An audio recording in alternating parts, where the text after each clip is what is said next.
এই আসিয়ার ইস্যু আমরা ভুলে যাব, বেশি দিন সময় লাগবে না, 1 মাস 2 মাস হাইয়েস্ট 3 মাস। এর আগেও বহু ইস্যু আমরা এসেছে ভুলে গেছি, একটার পর একটা এসেছে, একটার পর একটা ভুলে গেছি আমরা, এবং যাবো ভবিষ্যতে। লিখে নেন আপনারা, এই বাচ্চার কথা কেউ মনে রাখবে না, এই বাচ্চাটার কথা কেউ মনে রাখবে না। 3 মাস পরে, 6 মাস পরে, 1 বছর পরে আরো নতুন ইস্যু আসবে, আরো নতুন পাপ হবে, আরো বড় বড় ঘটনা ঘটবে। এরপরে মানুষ এই বাচ্চাটাকে ভুলে যাবে। এই বাচ্চাটা কি তার মৃত্যু যন্ত্রণা ভুলতে পারবে? তার সম্মানহানি ভুলতে পারবে? তার পিতামাতাকে ভুলতে পারবে?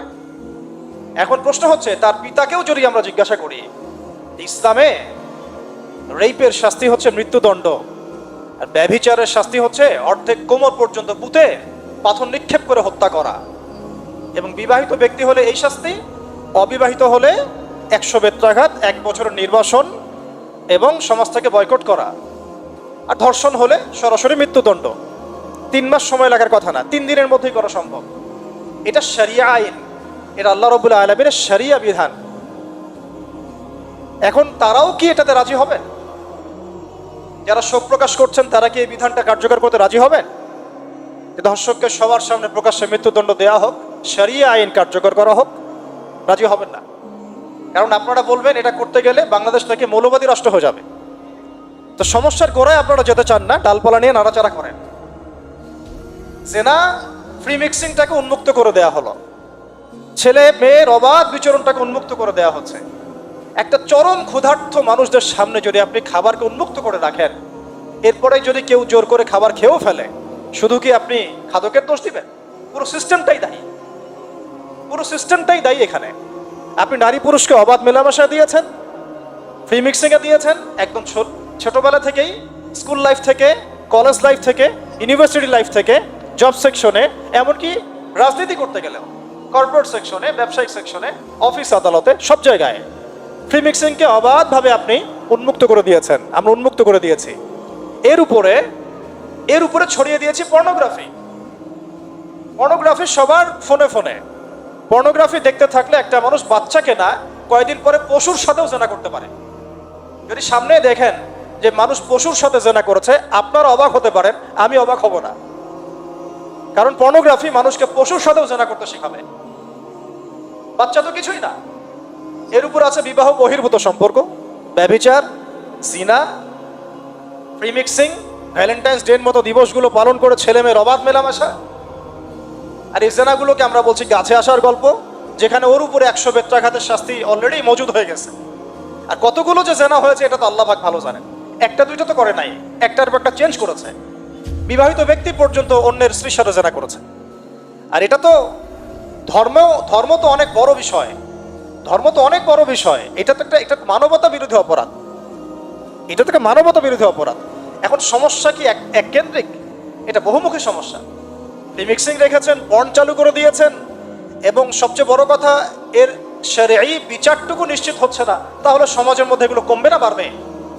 সিম্পল, সমাজের মধ্যে এগুলো বাড়বে। 6টা কাজ করেন, ইনশাআল্লাহ তাআলা কমে যাবে। প্রথমত শরঈ পর্দা নিশ্চিত করেন, দ্বিতীয়ত ফ্রি মিক্সিং বন্ধ করে দেন, তৃতীয়ত আপনারা জেনার শাস্তি চালু করেন, চতুর্থত সমকামিতা বন্ধ করেন, এলজিবিটি বন্ধ করেন, পঞ্চমত ব্যভিচারের যে রজম শাস্তি চালু করেন, শরঈ বিধান চালু করেন, পর্ন সাইটগুলোকে বন্ধ করে দেন, এবং সমাজে তাকওয়া নৈতিকতা শিক্ষাটাকে বাড়িয়ে দেন। দেখেন সমাজে জেনা কমে না বাড়ে। কিন্তু কেউ এই সমস্যার গোড়ায় যাবে না। একটা ইস্যু আসবে, একটা ইস্যু যাবে। আজকে আপনার বোন তো কালকে আমার বোন, কালকে অমুকের বোন, কালকে তার মেয়ে, নিজের ঘর পর্যন্ত চলে আসছে। আর কয়টা রিপোর্টই বা আমাদের সমাজের সামনে আসে? যে কয়েকটা রিপোর্ট সামনে এসেছে এগুলো 50%ও না।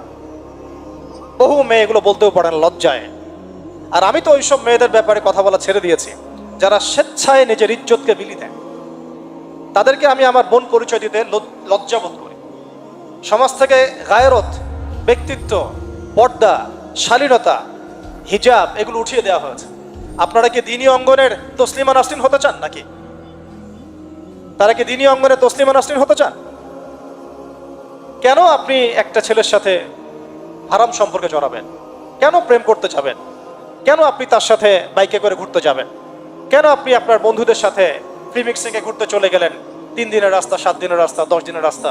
অথচ আপনার উপর হজও ফরজ না মাহারাম ছাড়া। না আপনি পর্দা মানছেন, না মাহারাম মানছেন, আর সমাজে না আছে ইসলামী শরিয়া আইন অনুযায়ী বিচার, আর না আছে পর্ন বন্ধের উদ্যোগ, আর না আছে ফ্রি মিক্সিং বন্ধের উদ্যোগ। তো আপনার ইজ্জত চলে গেলে কে ফিরাই দেবে আপনাকে? আমি তো আপনার ভালোর জন্যই কথা বলছি। সমস্যা হচ্ছে আমরা সমস্যার গোড়ায় যেতে চাচ্ছি না।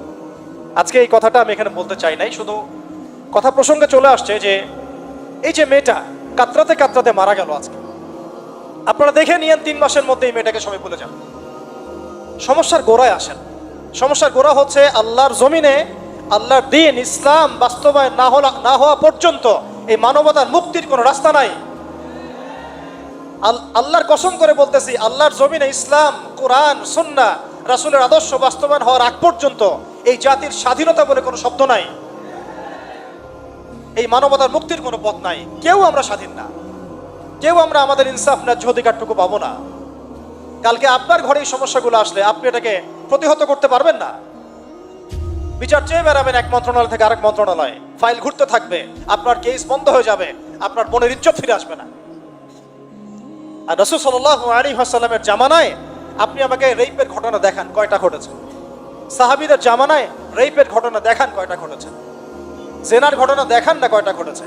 ব্যভিচার কয়টা ঘটেছে? চুরি বা কয়টা হয়েছে? ধর্ষণ কয়টা হয়েছে? ডাকাতি কয়টা হয়েছে?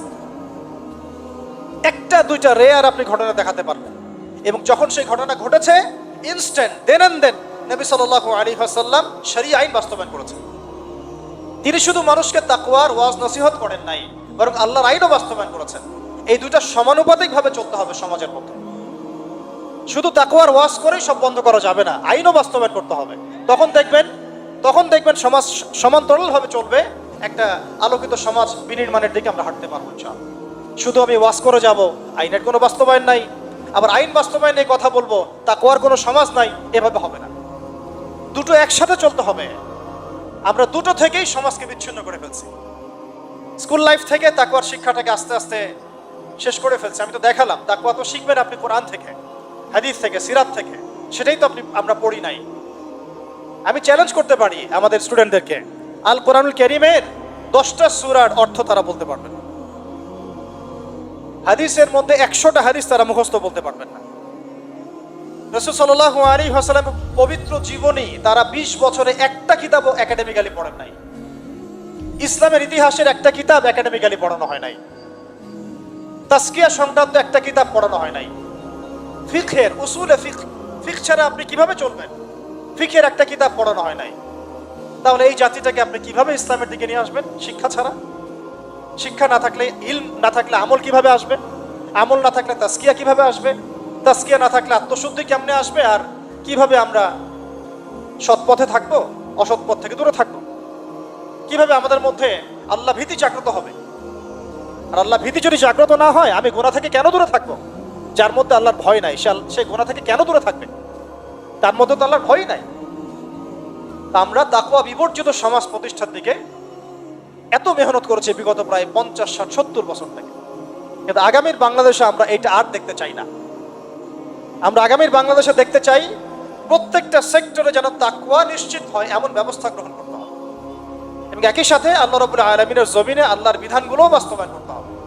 শুধু তাত্ত্বিক কথাবার্তা বলে, দুঃখ প্রকাশ করে, শোক প্রকাশ করে কোনো লাভ হবে না, যতক্ষণ পর্যন্ত না আমরা আল্লাহ পাকের জমিনে তার আইন এবং বিচারগুলোকে বাস্তবায়ন করতে পারবো। আর আল্লাহর কসম করে বলছি, আল্লাহর জমিনে আল্লাহর বিধান বাস্তবায়ন হলে সমাজে পাপের হার তো কমে আসবেই।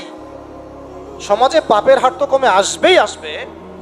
কোনো কাফের, মুশরিক, মুরতাদ জনগোষ্ঠী আমাদের দিকে চোখ তুলে তাকাতে পারবে না ইনশাআল্লাহ। আমাদেরকে দাসত্ব শৃঙ্খলে আবদ্ধ করতে পারবে না ইনশাআল্লাহ। সব কথার শেষ কথা ভাই, যে আমরা দুনিয়াতে এসেছি লিমিটেড টাইমের জন্য। এই সময়টুকুতে যদি আমরা হেলায় ফেলায় দুনিয়ার জীবনটাকে নষ্ট করি, আমাদের দিনটাকে ঠাট্টা ছলে গ্রহণ করি, কোরআনকে মূল্যায়ন না করি, হাদিসকে মূল্যায়ন না করি, আল্লাহর দেয় এই সুযোগগুলো, রমাদান, এই কোরআন, এই তারাবি, এই তাহাজ্জুদ, এই সাদাকা, এই তাকওয়া, এগুলোকে মূল্যায়ন না করি, তাহলে ক্ষতিগ্রস্ত আমরা হব, আর কেউ হবে না। ক্ষতিগ্রস্ত এই পৃথিবীতে অন্য কেউ হবে না, বরং আমরাই হব। আল্লাহ পাক আমাদের সবাইকে পরকালীন চূড়ান্ত ক্ষতি থেকে আল্লাহ হেফাজত করেন, এবং দুনিয়াতে যে ফিতনা, ফাসাদ, এই রাহাজানি চলছে, এগুলো থেকে মুক্তির পথ যে একমাত্র ইসলাম, এইটা বোঝার তৌফিক আমাদেরকে দান করেন।